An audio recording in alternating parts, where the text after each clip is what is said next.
How's it going, folks? Bitcoin is rallying. It is bucking the trend. It is bucking all expectations, potentially all expectations. But I actually got short today. I'm going to explain exactly why and why that short position is not reflective of my overall views for the market and where we are right now. Let me explain everything to you.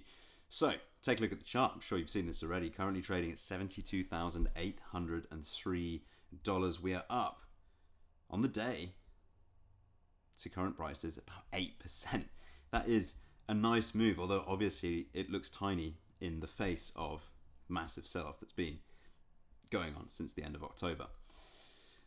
Yes, as I said in the intro, I have in fact just got short, and the reason for that I'm going to explain to you right now is very, very simple. First of all, though, I want to say I do think that movements like this are reflective of a resilient crypto market, and I think they're reflective of a generally resilient market in the face of adversity, which is obviously the situation in the Middle East, which is escalating, many would say. At the very least, it still remains incredibly hot. US submarine sinks Iranian warship with torpedo as Pentagon says it will strike deeper into Iran. This is a seriously live situation, and yet we still see markets rallying, particularly Bitcoin. S&P up on the day as well, but as we said, Bitcoin up something like 8% today.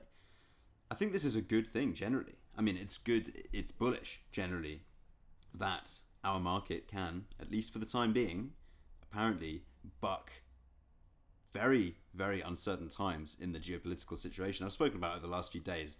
The actual result of this situation is clearly proving to be better than it could have been, better than some people were speculating ahead of it, and certainly better than markets were preparing for. Remember, markets don't like uncertainty, and they do like certainty. So even if the certain situation is bad, obviously war is very bad for the economy, it's bad for people, it's bad in general, but knowing what that situation looks like is better than not knowing what it's going to look like and speculating what it might look like. Look at this article here.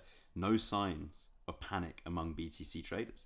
Blockwave Intelligence's report on Tuesday noted that as the conflict between the US and Iran escalated, BTC sold off expected. However, the sell-off was relatively weak, 65k to 63k over the weekend, followed by a swift rebound on Monday, which we are, of course, leaning into even now. People still holding BTC after a 50% drop from the high are convinced long-term holders. Since supply is beginning to constrict, while it may take a little while before this results in higher prices, it is a sign of market recovery. Maybe an early sign of market recovery, I would add to that, or perhaps green shoots, right? At least pointing towards the fact that maybe, just maybe, we are getting closer to the bottom. Not that that means prices can't go down from here, but as we've explained at length, big players are buying into this dip, right? Big addresses that hold Bitcoin are holding on to their Bitcoin. Look at this data from CryptoQuants explaining that accumulator addresses have been accelerating their buying throughout February. We know that Michael Saylor has bought more Bitcoin. We know that Tom Lee has bought more Ethereum. Say what you will about either of those characters, they are betting with their wallets. They are buying into this dip. Take a look at this article here, right? This is data released by K33. They are a Nordic-based brokerage, so take from that what you will. But nonetheless, if you want to be wrong, follow the masses. K33 says Bitcoin deeply oversold with no compelling reason to sell. Bitcoin is heavily oversold after 6 straight weekly losses and 5 consecutive down months, according to K33. Remember, the more down months we have, perhaps counterintuitively, the closer we get to when those green months actually start coming. Not financial advice, not investment advice, but logically consistent with what we've seen in past cycles. Head of research Vetle Lund said extreme bearish positioning dominates the market, adding that the firm sees no compelling reason to sell BTC at current levels. And what we're seeing now in price is a reflection of that. One more thing on the bullish points, right? We've seen over the last couple of days big inflows into the ETFs, relatively big inflows. $458.2 million on the 2nd of March and $225 million worth of net inflows on the 3rd of March. These are not small inflows, right? Not small amounts of money moving into the markets. So why am I getting short? The reason I'm getting short is very simple. And similar to what we're seeing here on the ETFs, we are indeed seeing leverage traders jumping in on this move. Look at that disparity between long and shorts right now, okay? Part of the reason we are pumping right now, can't deny, not the reason, but part of the fuel to this fire is short positions being liquidated, right? $423 million worth, nearly $500 million worth over the last 24 hours. Yes, over time, the amount of shorts in the market, the amount of leverage in the market on both sides is waning, and I do think that is bullish long term. Mid-term to long term, it's bullish that there's less leverage in the market, because leverage makes it easy to manipulate the market, and it makes it easy to manipulate the market down. And why would people want to manipulate the market down? Because they want to buy more Bitcoin, they want to own more Bitcoin at a lower dollar price. But anyway, what we're seeing right now is those longs creeping in, right? Just at the furthest time horizon, $4.52 billion worth of cumulative long liquidation leverage. If we take a look at the profile of this, I like to look at where the gradient changes, basically, okay? And the significant change that I'm seeing here is down at just shy of 70K, about $2 billion worth of long liquidation risk stacked in there. We're not yet at the point, as far as I can tell, where retail is completely done with this. And yeah, maybe the market's changing, okay? Absolutely open to being wrong on that, but I haven't seen that cycle completely break yet of loads of people jump in on leverage, loads of people get liquidated. People see the green candles, jump in on money that they don't have, they become liquidated.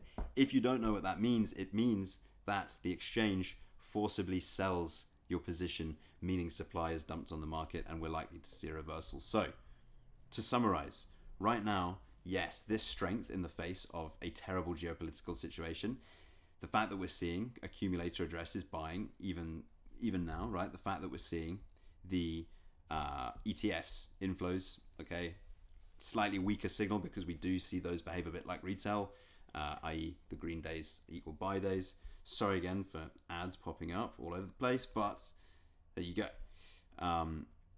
Point is, money is moving into the markets, but the problem is a lot of that money right now, as I can see on the Bitcoin exchange liquidation map, is leverage.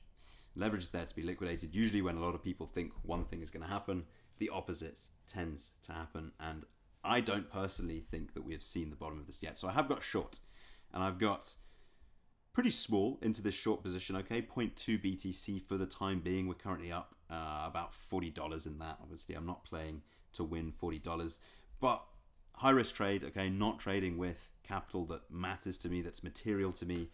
But even if we saw a mean reversion of this move back down to the middle of the range, right, that we've been putting in since we bottomed on the 6th of February, a mean reversion in volume sense, right? So that is to the point of control of the fixed range volume profile, as measured if we draw that in for the duration of this range. That's coming in at about 67,364. So quick calculation, I'll show you how to do that. Bring up your calculator tool, right? The average entry price for this is, excuse me one second, 73K. Okay, so 73K down to 67.3. Just get a quick number for you on that. I've done this before, but I want to show you how we work this out, right? Short position 0.2, 20x leverage. We entered at 73,000 and we want to get out at 62,300. Let me just double check my numbers are right on that. Sorry, 67,300. Good thing I checked. So a mean reversion as from right now would put us up about $1,100 on that trade. I'm open even to scaling into this a little bit further. Just the way we're moving up, straight green candles like this with no real fundamental catalyst points to me to a lot of people getting on this a little bit too early, in my opinion. A lot of people getting in on that with leverage a little bit too early, too excited for the potential turnaround of this bear phase. And in my opinion, it's not even to say that this isn't the beginnings of that, right?